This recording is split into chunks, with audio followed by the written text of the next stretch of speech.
欢迎大家又回来我的频道。今天想要分享给大家的是我自己非常喜欢的港式蛋挞。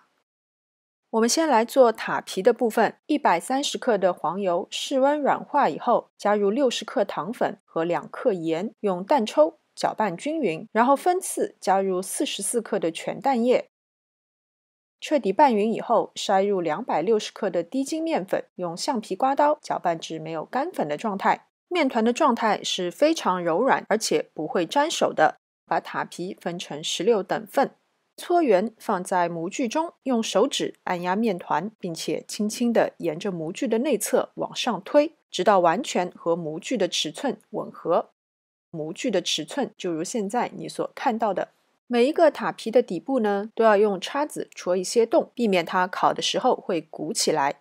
接着我们来制作蛋挞液，4个鸡蛋加入80克的细砂糖，充分搅打均匀以后，再拌入400毫升的鲜牛奶，彻底混合拌匀以后，最好过筛2次，使成品的口感更加的滑嫩。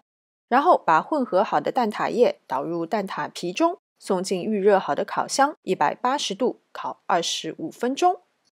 黄油饼干底非常好脱模，但是如果你在脱模的过程中感觉到有些阻力，不要强行去分离它，只需要在其中一个凹槽处插入一支牙签，就能非常简单的完整的取出蛋挞了。这个蛋挞是不是看起来相当的诱人？我的配方不会太过甜腻，这个饼干底是我喜欢的，香香脆脆，馅料非常的滑嫩，我一口气至少可以吃2个。好了，今天的视频就到这边，非常感谢大家的观看。喜欢我的视频，请记得点赞、分享和关注我的频道。我们下次再见。